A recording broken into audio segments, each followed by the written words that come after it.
Adapun Muawiyah, dia ini orang miskin, nggak punya harta. Artinya nggak bisa memberikan nafkah kepada dirimu. Jadi kalau ada anak-anak muda mau nikah masih kuliah, boleh. Tapi jangan merepotkan orang tua. Jangan merepotkan orang tua. Banyak orang tua mengeluh, Ustaz, anak-anak SMA, kuliah, minta nikah Ustaz. Suruh nikah nggak apa-apa, ngomong. Tapi jangan ngerepotkan orang tua, cari duit sendiri. Kadang-kadang dia belum mampu. Yang dianjurkan menikah itu sama Nabi SAW siapa? Man istata'a minkumul ba'ah, yang punya kemampuan. Tapi Ustaz, fitnah sekarang besar. Kalau nggak menikah bahaya Ustaz. Puasa. Masih ada solusinya. Ana sudah puasa Ustaz, tapi fitnah masih. Insya Allah antum hidup di hutan. Insya Allah nggak terfitnah di sana jemaah. Masalahnya kita kurang menundukkan pandangan. Maka carilah pasangan hidup yang mampu memberikan nafkah. Nggak harus kaya. Jadi jemaah, ada sebuah cerita tentang bagaimana seorang lelaki, subhanallah ya. Kakak kelas sana cerita dulu.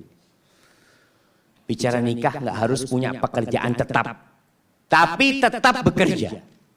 Biasanya kan orang tua bingung ngelihat, nah itu calon suamimu kerjaannya belum tetap, nah kata dia.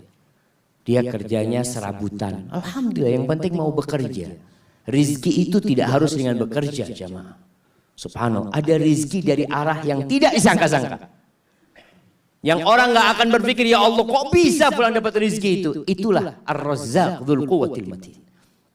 Kembali ke cerita bagaimana seorang lelaki ketika dia mau melamar seorang wanita. Itu subhanallah. Perempuan itu setiap dilamar oleh laki-laki, yang lamar ini orang-orang sukses jamaah. Semuanya mundur. Karena apa? Karena orang tuanya ketika datang itu lelaki melamar ditanya, mau dikasih berapa anak saya? Di sini berapa pasarannya Ustaz? Nah, nggak tahu Ustaz. Berapa pasarannya di Banjar jemaah? Berapa? 30? Ada 50? Iya. Oh yang 50 yang bagus jemaah. Nah, astagfirullahaladzim. Jadi 20 yang pertengahan gitu. Masya Allah. Tapi memang ada mahar, itu ada mahar standar jemaah. Setiap kampung itu punya standar yang berbeda-beda. Dan itu diperbolehkan dalam agama, nggak ada masalah itu. Umpamanya umumnya 30 juta. Sudah, orang tuanya tanya mau dikasih berapa. Bingung mau dikasih berapa, ini anaknya orang kaya. Akhirnya mundur semua. Datanglah seorang pemuda, dia dengar tentang anaknya Fulan ini. Anaknya orang kaya ini. Dia ngomong sama sahib-sahibnya, anak mau melamar dia, siapa tahu diterima. Ya Allah, orang yang lebih sukses dari kamu mundur, apalagi kayak kamu. Nah, punya kan, ya bismillah kan, siapa tahu diterima. Berangkat dia melamar. Ini tidak harus cinta, tapi cocok. Berangkat dia. Sampai ke sana ngobrol sama calon mertuanya. Sama ditanya sama calon mertuanya. Mau dikasih berapa anak saya? Apa kata calon mertua, kata calon menantunya, Bapak minta berapa? Oh Allah jamaah. Ini jamaah. Kamu jual saya beli. Minta berapa? Masya Allah. Karena dia memang maklar jamaah. Dia itu kerjanya maklar kemana-mana. Jadi ngomong gitu tuh biasa dia. Dia minta berapa Bapak gitu. Waktu itu sebelum Krismon jamaah. Oh zaman ini ceritanya jamaah. Kata orang tuanya berapa? 15 juta nggak apa-apa kata dia. Cuma 15 juta paman kata dia. Subhanallah jemaah. Jangan paman. Masa anaknya Ami yang dari kecil Ami rawat ya. Ami besarkan, Ami sekolahkan cuma dihargai 15 juta. Ami anak kasih 1 miliar. Betul ini ceritanya jemaah.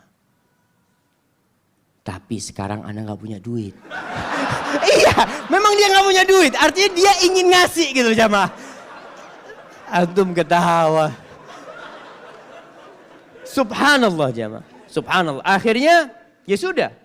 Diterima jamaah. Itu keluar dari sana teman-temannya bingung. Kok bisa diterima kamu kata dia. Ada ceritanya kata dia. Masya Allah. Akhirnya menikah. Menikah dengan utang dia.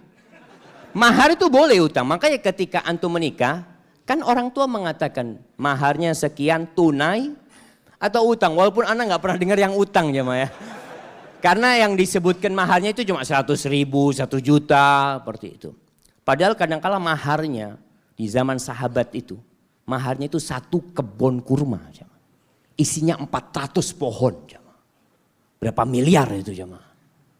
Nah itu bisa utang. Akhirnya menikah. Setelah menikah tetap kerjanya serabutan dia ya. Maklar jual ini jual itu. Dia punya utang 1 miliar. Subhanallah jamaah. Suatu saat dia cerita. Mertuanya ini ngobrol sama menantu-menantunya yang kaya-kaya. Cuma satu yang miskin jamaah. Yang kaya-kaya. Ngobrol masalah durian jamaah. Oh Masya Allah durian yang enak. Durian ini itu macam-macam. Akhirnya si menantunya yang miskin ini minta izin. Paman, Ana mau keluar dulu sebentar ya kata dia. Akhirnya dia keluar rumah. Ke tempat sohibnya, pinjem duit 20.000. Anak pinjem duit 20.000. Buat apa ini? Mertua anak kepingin durian. Dia beli durian jemaah. Dia bawa. Sampai rumah masih ngobrol durian ini jemaah. Dia ngomong, paman afwan anak gak bisa beli yang bagus. Yang mudah-mudahan ini enak buat paman. Itu mertuanya langsung jatuh cinta sama menantunya nih jemaah. Yang kaya raya cuma ngomong doang durian. Ada langsung beli jamaah. Subhanallah jamaah. Antum itu kalau jadi menantu yang bener. Mertua ngomong durian berarti kepingin durian. Masya Allah jamaah.